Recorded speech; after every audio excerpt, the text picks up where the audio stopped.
Crisis averted. There's Alex peeking out over top of week 1. Get ready to rock your challenge. So we're going to talk about tonight really about preparing to win the challenge, whether or not it's $500 or your own challenge in this next 6 weeks. I have some tips on some things to think about and some things to do to ensure you get the most out of the challenge. The first one is, and we talk about this a lot in our groups and in training sessions that we go to, but knowing your why for this challenge. So why are you doing this? You know, maybe someone pressured you into it, but now that you're here, I would highly suggest that you write down why you're here. And I posted a little question in the group tonight, and maybe everyone could share some of their goals and why it's important. Another thing we're going to talk about is tracking your progress. And then some details just around some tips around choosing your cleanse days if you are choosing to cleanse during this program. We're going to talk about actually planning to succeed. That may sound crazy, but anything important that we do in life, I do believe it requires a little bit of preparation and planning, and you often will get a lot more if you take a few minutes to really plan it. We're going to talk a little bit about boosting willpower and how to use it wisely, and I will dive into this topic a little deeper in a future webinar, but just some tips right as you're getting started. We'll talk about making it easy and fun. So this, by no means, hopefully you're not here to torture yourself over the next 6 weeks. You're here to get some results, but also enjoy the process and really make sustainable lifestyle changes. I'm just going to mute here. There we go. Okay, so let me just move the video here so we're not over top of the slide. So I had talked about really knowing your why and being specific. So one thing to think about is remind yourself why you've decided to do this challenge and write down success for you. I really, really emphasize the part of writing something down. So you can think about it.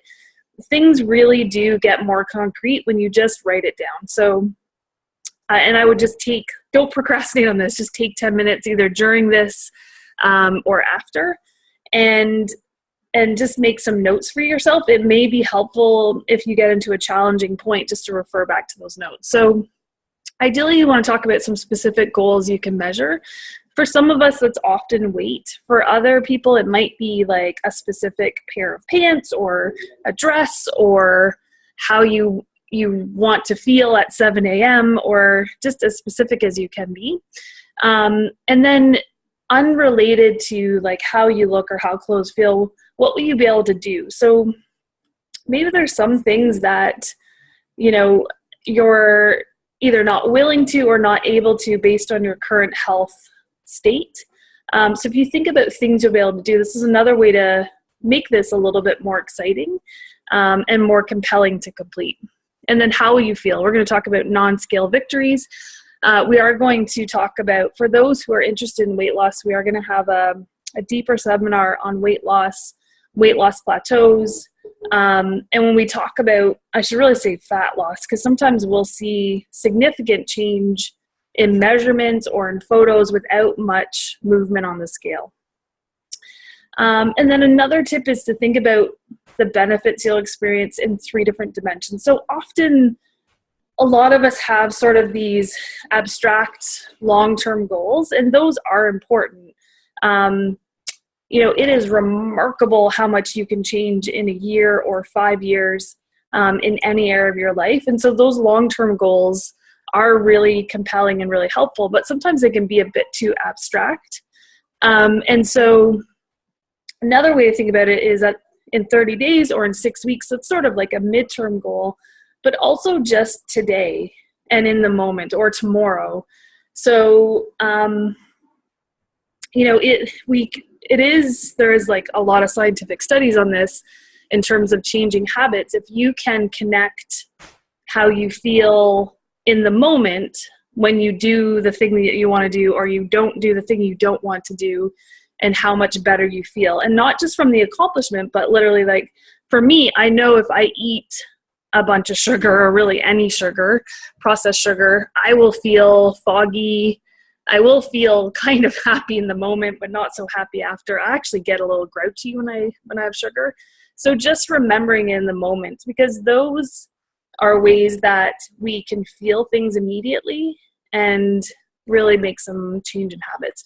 We'll talk a little bit more of this again in another session, but just some things to think about when you're thinking about your goals for this challenge.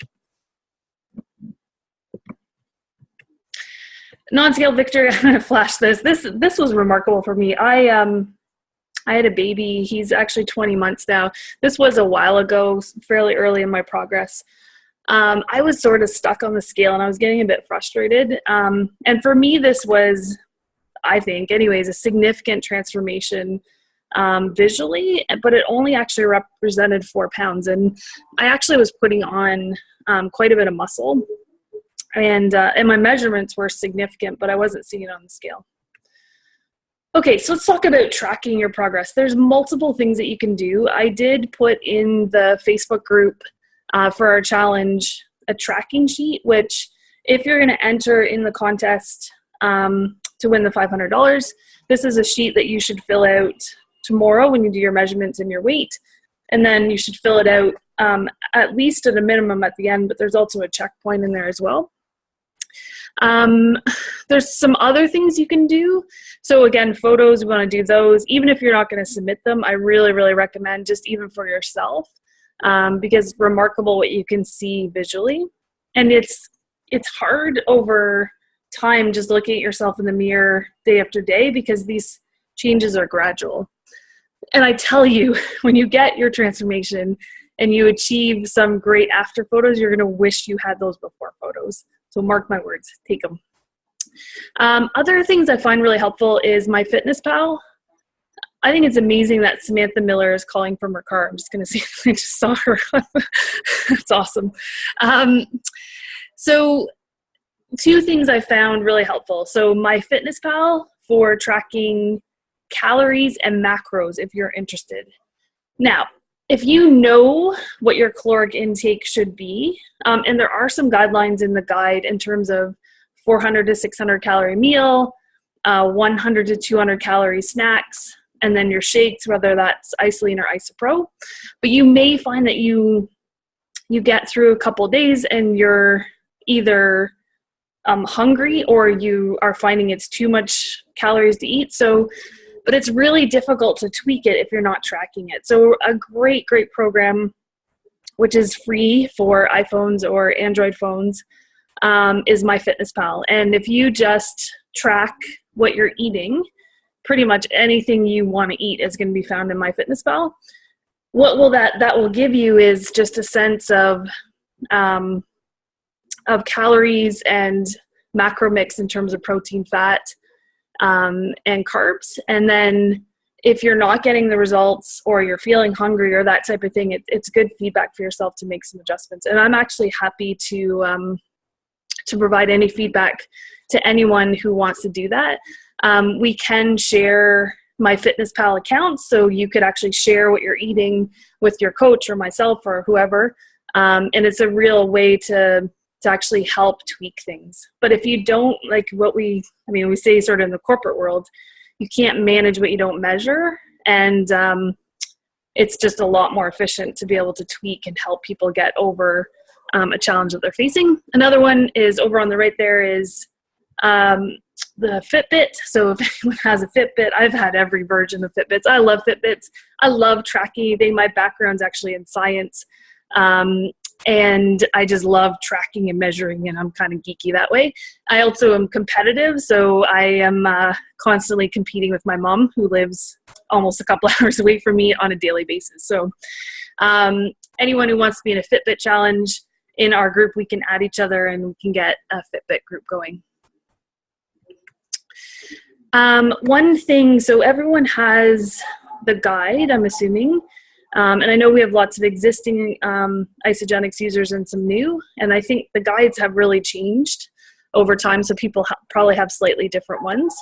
But one thing that I recommend is, as you're planning your first week, and if you're planning to cleanse, think about your calendar ahead of time. So think about what days, you may do 1 or you may do 2 days, which days might be good for you. And it really varies depending on what you know about yourself. So for me, I really do like to eat. And for me, the thought of fasting was a bit challenging. And I actually found from emotional or habitual sort of perspective, I'm much better to do a cleanse day when I'm at work because I'm really busy. If I'm at home, like Adrian, who is a bodybuilder and is actually in an off season right now, is literally eating a pizza right now.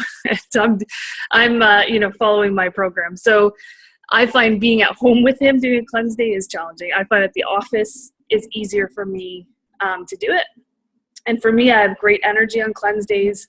I think really well, and I actually want to use that benefit. So talk with your coach, but ideally you want to think about if you're planning to do a cleanse day in the first week, just think about what your week is like this and choose it ahead of time rather than just winging it.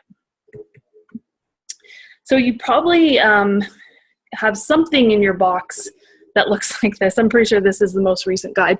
I'm not going to go through all these instructions, but I did want to point out a few things for new people that might not be completely obvious. So you likely got, let me just get this right, nice lean shake, which could be in the canister or the packet. Packet's very self-explanatory. You're really going to put this in a shaker cup or a blender with water. You can also add ice. I like ice for how cold it is and the smoothness. So you put the entire packet. With this, you want to do 2 scoops per serving. Sometimes it's not that obvious that that's what you do. You may have also got Isolean Pro. And as we get into it, you may decide that you want to add a little bit more protein to your Isolean. So we'll talk about how IsoPro can actually be really helpful for that. I'm going to get this camera going. Right. So this is the accelerator. You're going to take one of these in the morning and one in the afternoon. IsoComfort, it is optional. It says 1 to 2 before you go to bed. If you have no digestive issues or you're not under any sort of instructions from doctors, I would start with 1 and see how you feel. You may want to up it to 2 or decrease it depending just on how your current digestive system is. This is a great product and I recommend people start with it. One thing that sometimes people are a bit confused, so the Isagenix bar, if it came in your pack, if you got the President's pack, you got a box of these. A snack typically is half of one of these. Some other snacks that you may have ordered. So these are all great snacks. Whey Thins, Isodelights. Oh, I can't get this camera's backwards, very strange. And fiber snacks. So all great low-calorie snacks. The one thing that I learned early is on the Isodelights is I found personally that I was better to save those for cleanse days. They are a recommended snack on cleanse days. You want to make sure that you have enough for cleanse days. So if you eat them on your shake days, you won't have them. And you'll be like a mad woman like me messaging people in the GTA to see if I can get some Isodelights from them. Also, I just find to save them for your cleanse days makes them a little bit more special. You may have also gotten the Ageless Essentials with Product B. So you're going to take one of, so the AM pack in the morning and the PM pack at night.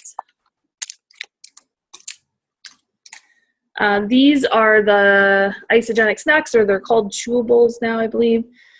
And these are particularly helpful, or they're actually, I would say they're mandatory on your cleanse days. You really don't want to skip them. They are important in terms of keeping your blood sugar levels constant and ensuring that you have enough nutrients for the day. They are actually optional snacks too for shake days, but again, I would probably save them for cleanse days if it was up to me. What else? If I missed anything, I tried to scoop up everything just before. I have pretty much every product, but I focused on the basics that would come in most people's packs. One thing I would think about before you start is, how do you remember to do things? So this is a relatively simple plan, but if you're busy like me, you may want to print off something that you check off when you take things. You may want to have something on your phone. Just think about the type of reminder system that's going to be good for you. It is really, I know a lot of us focused who have been on diets before sometimes focus on not eating things. In this case, we want you to focus on using the products that came in your pack and making sure that you take them. I have had experience coaching people who, get through a couple weeks and they're like, I'm not losing weight, or I'm not. And so I'll say, well, tell me what you're taking. And, they're skipping Ionic Supreme. They haven't taken the accelerator. They've literally had 1 or 2 shakes and kind of winged it. And that's not the thing that they invested in, right? They invested in a system. So think about, how are you going to ensure that you can follow the program as best as possible. I find putting this on my phone is helpful. On a cleanse day, because it's a little bit different, I'm so used to, 2 shakes and 2 snacks and a meal, that on a cleanse day, I actually have to print something out and make sure I check it. I'm the type of person that I take heart medication and I literally cannot remember to take it. Then I can't remember if I remember to take it. So it's just it's called having a 20-month-old. That's what I think. Okay, so let's talk about the ideal shake meal. There are lots of resources. If you're feeling like you need to adjust this, there are lots of resources in our support group on Isagenix Health, on isoproduct.com. But this is really a good guideline for a starting point. So you want to have a portion size the palm of your hand for protein. Basically the size of your fist for complex carbs, and then 2 fists for vegetables, and a thumb size of good fat. So this is an easy visual way to think about your meal on a shake day. Again, MyFitnessPal is an amazing resource if you want to understand what is 400 to 600 calories. And again, just in terms of tracking things. So great resource. The other thing is, you can actually, if there's a recipe that you use that's online, you can literally import that recipe into MyFitnessPal, and it will tell you, match all the ingredients, and it's super fast. Or you can create your own recipe and it'll tell you all the calories of the individual ingredients, and then you save that recipe, and if you're like me and eat sort of the same things all the time, it's helpful. Okay, so let's jump in. I'm just going to check the time here. 9:18, how to boost your willpower. So again, we're going to talk about this further in a future webinar. But one of the things that science shows is that willpower is both really important, but it's also finite. So when they look at, there is a study based on, it's actually children in school, willpower outranks IQ by 2 to 1 in terms of success in school. So in terms of academic success.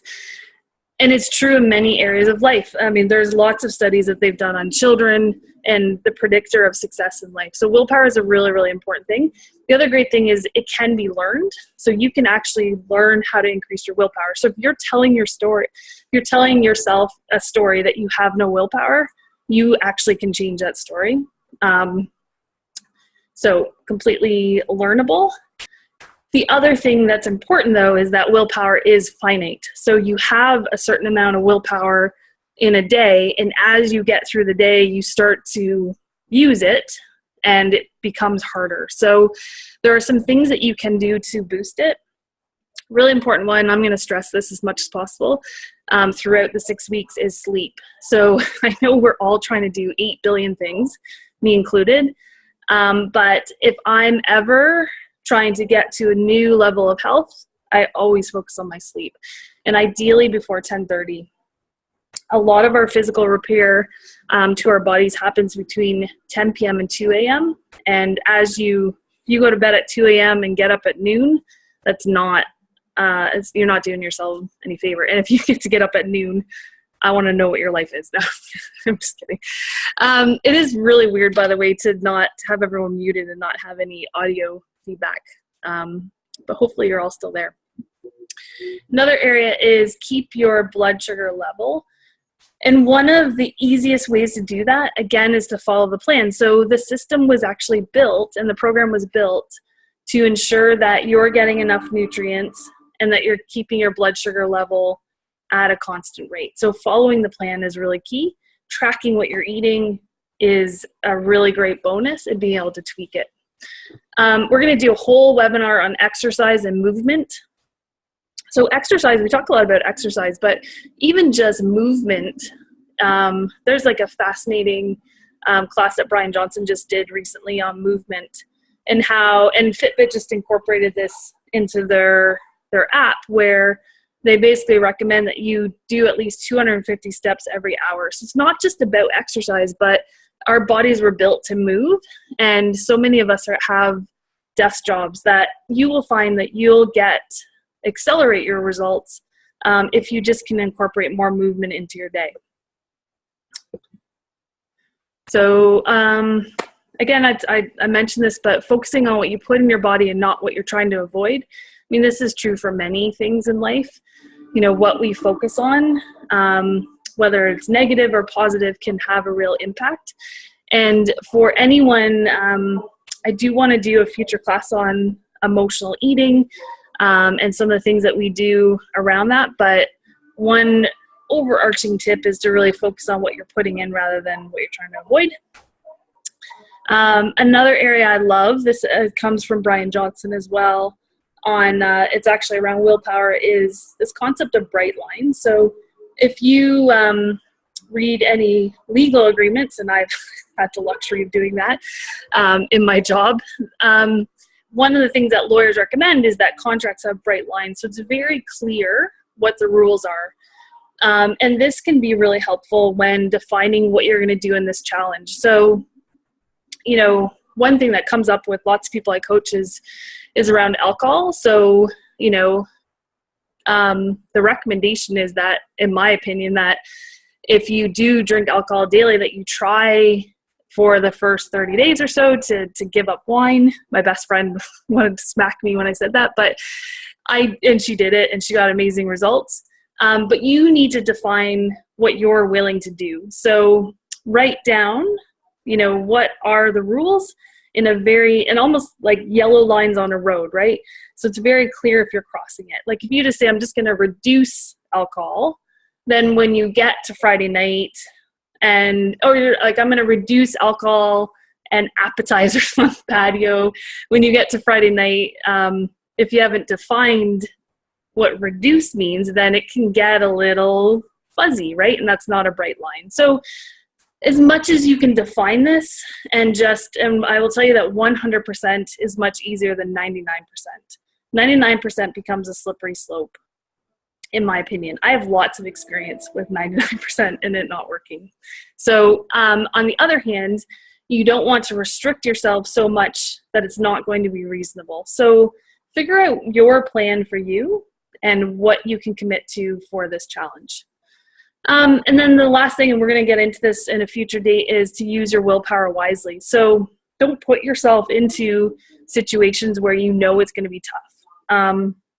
For me, I had a bit of a habit of like buying my lunch on the way to Metro and then just like walking down that bulk barn sort of aisle and there just get a few chocolates in there. And it actually became a bit of a habit.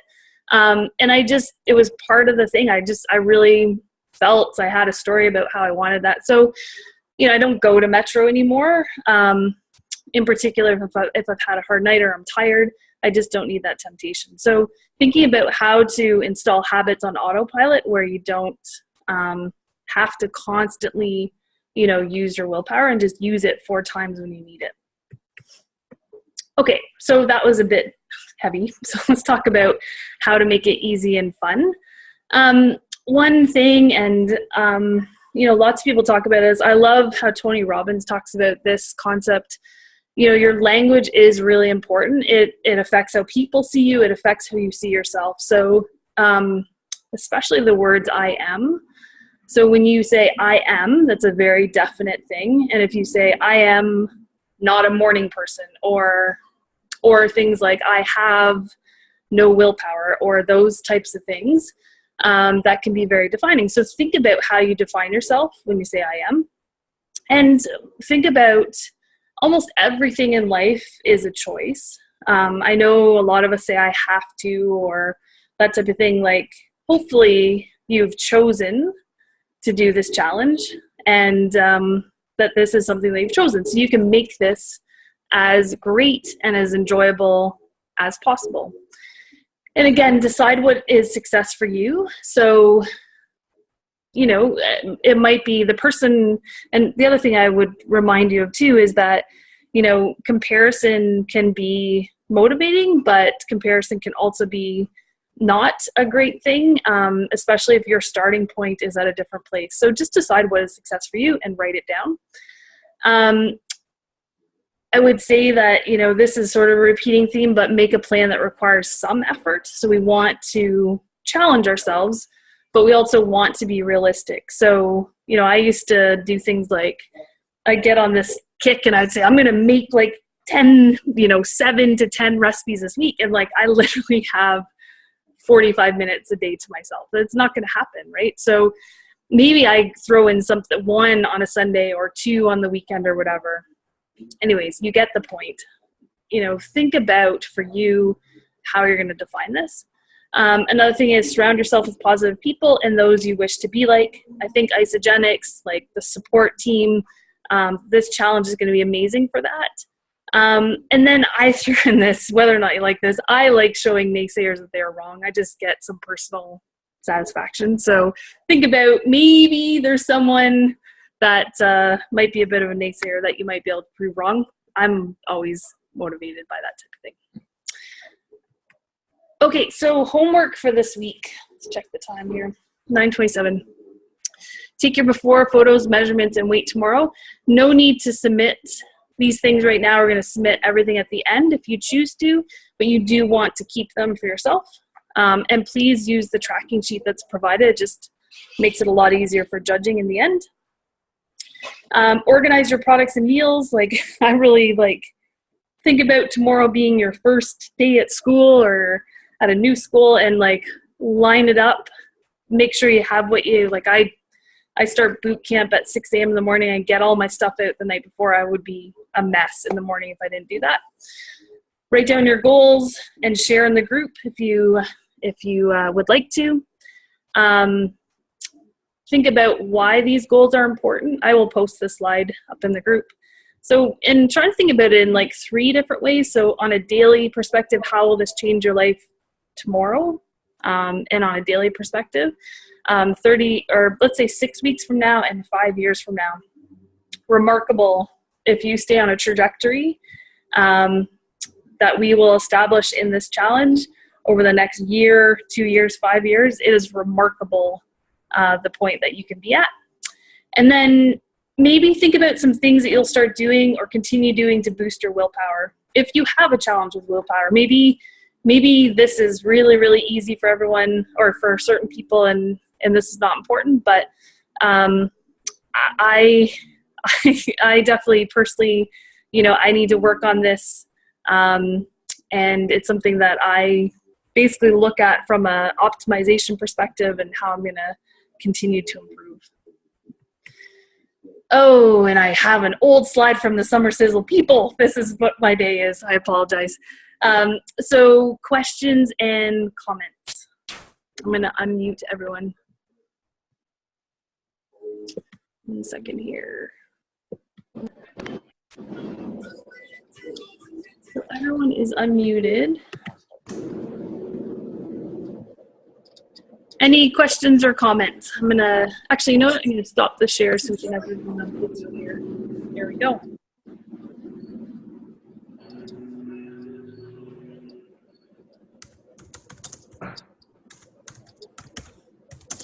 I apologize, I have not kept up with the chat, so.